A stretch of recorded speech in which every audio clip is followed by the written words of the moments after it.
여러분 안녕하십니까, 진성호입니다. 추미애 장관 사퇴하라, 문재인 대통령을 파면한다. 자, 이런 구호를 이제 개천절날 광화문에서 만날 수 있을 것 같습니다. 그런데 이번에는 좀 다릅니다. 자, 문재인 정권이 정세균 국무총리 또는 경찰청장 등을 동원해서 지금 압박을 하고 있습니다.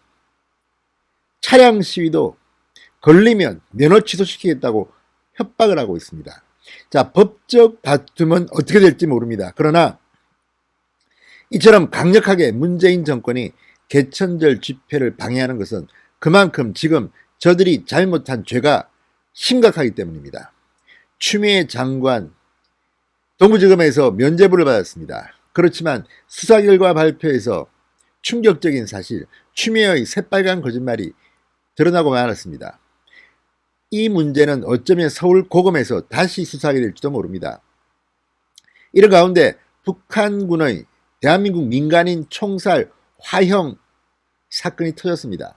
문재인 대통령도 지금 대한민국 국민을 지키지 못한 그런 비난을 받고 있습니다. 자, 그러자 개천절 시위가 겁났는지 코로나를 핑계대고 지금 일반적인 집회는 물론 드라이브 스루 집회, 그러니까 차량 집회, 차량 시위까지도 허가하지 않겠다는 그런 정부의 방침이 있었고 법원도 이를 수용했습니다. 자, 그러자 보수단체들은 이제 다른 방법을 제시합니다. 바로 1인 시위입니다. 법이 허용하는 내에서 광화문에 1인 시위를 벌이자. 전부 다 이 피켓을 들고 거리로 나가자. 자, 개천절날 어떤 일이 벌어질지 아무도 이제 상상하기 힘들어졌습니다. 차량 시위도 이 서울 여의도에서 200대 규모의 차량 시위, 카프레이드 시위를 계획한 이 새한국이라는 시민단체의 계획은 무산됐습니다. 집회를 허가하지 않았고 이에 대한 법원의 수용까지 있었습니다. 따라서 지금 대규모 차량 시위는 안 되지만 전국에서 동시다발적으로 작은 규모의 차량 시위가 벌어질 수도 있습니다. 이를 단속하겠다고 하지만 그 법적 근거가 미약하기 때문에 어떻게 될지 아무도 모릅니다. 현직 판사인 김태규 부산지법 부장판사조차도 아니 무슨 법적 근거로 차량 시위한다고 해서 코로나의 위험도 없는데 면허를 취소한다는 것이냐, 이거 법에 없다, 이렇게 말하고 있습니다.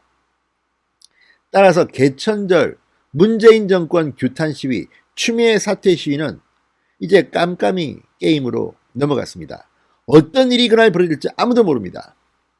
대신 문재인 정권은 무서울 겁니다. 어떤 일이 벌어질지. 자, 광화문에서는 대규모 집회는 금지됐지만 1인 시위는 합법적입니다. 어떤 돌발 변수가 나올지도 모릅니다. 또 광화문이 아닌 전국의 동시다발적인 사람들의 함성은 어떻게 할 겁니까? 차량이 다니면서 그냥 떼지어서 다니지 않고 각각 1인 차량이 돌아다니면서 추미애 사퇴하라, 문재인 탄핵한다, 이렇게 되면 어떻게 되겠습니까? 개천절날 아무튼 볼만한 문재인 정권 타도 동시다발적 1인 시위가 벌어질 가능성이 높습니다. 진성호의 직설 시작합니다. 방송에 앞서 아직 진성호 방송의 구독자가 아니신 분들은 붉은색 구독 버튼 눌러주십시오. 더 좋은 방송으로 보답하겠습니다. 자, 보수단체가 개천절 집회 금지 처분에 반발해서 집행정지를 신청했지만 법원이 받아들이지 않았습니다. 그래서 광화문에서 1인 시위를 계획하고 있습니다.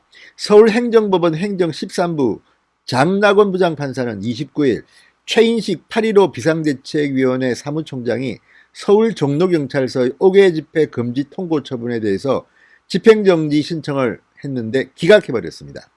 자, 이번 결정으로 집회를 금지한 경찰의 처분은 그대로 유지됩니다. 재판부는 집회 참가 예정 인원이 1000명에 이르는 점이나 규모에 비해 합리적이고 구체적인 방역 계획을 마련하지 못한 점을 고려해 집회 금지 처분이 내려진 것으로 보인다.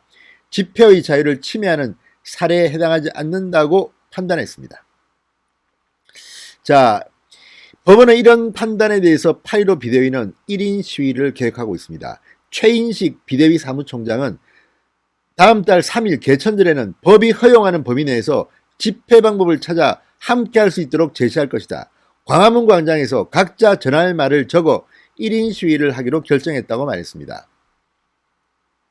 자, 서울시는 개천절 집회로 코로나19가 재확산될 수 있다. 그러면서 10명 이상의 집회를 금지했고 종로구 등 도심 일부에서는 모든 집회를 차단했습니다.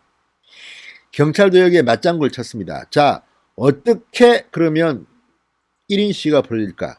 한번 상상해 보십시오. 굉장히 재미있는 현상들이 벌어질지도 모릅니다. 이와 함께 이른바 드라이브 스루 집회, 이 카프레이드 집회, 차량 집회도 금지했습니다. 서울행정법원 행정 5부 박양준 부장판사는 29일 새로운 한국을 위한 국민운동 새한국이 서울지방경찰청의 개천절 차량 시위 금지 처분에 반발해 제기한 집행정지 신청을 기각했습니다. 이에 따라서 차량 시위는 못하게 됐습니다. 자, 애당초 새한국은 개천절 오후 서울 여의도 정경련회관에서 출발하는 200대 차량 규모의 행진을 계획했습니다. 그러다가 금지 통보를 받았습니다. 자, 이를 이제 차량 200대는 안 되지만 차량 9대까지는 되지 않겠습니까? 자, 어떻게 될지 모르겠지만 지금 전국에 동시다발적인 차량 시위가 예고되어 있는데 이것들은 다 어떻게 처분할지 모르겠습니다. 또 과거 이석기를 사면 복권하라는 집회, 차량 집회는 좌파에서 했는데 자기들 주장으로 2,500대가 서울 강남을 달렸습니다. 이때 면허 취소 하나도 한 게 없습니다. 현행범 체포 한 번도 못했습니다. 따라서 법의 형평성을 본다면 이때도 코로나가 창궐할 때였는데 과연 실제로 차량 시위를 할 경우 어떤 처벌을 내릴 수 있을지도 궁금합니다. 또 이것이 법원에 갔을 때 어떤 판단을 구할지도 아무도 모릅니다. 그냥 지금 문재인 정권은 무서워서 너무 지금 국민들이 문재인 정권을 싫어하니까 추미애 장관을 사퇴하려고 요구하니까 아예 집회 흉내도 못 내게 지금 막으려고 혈안이 되어 있는 게 아닌가 싶습니다. 그렇지만 10월 3일 개천절 어떤 일이 벌어질지는 아무도 모릅니다. 한번 지켜보겠습니다. 깜짝 놀랄 많은 일들이 그날 벌어질 가능성이 높습니다. 그만큼 지금 문재인 정권은 레임덕이 이미 시작된 것으로 보입니다. 진성호의 직설이었습니다. 여러분 감사합니다.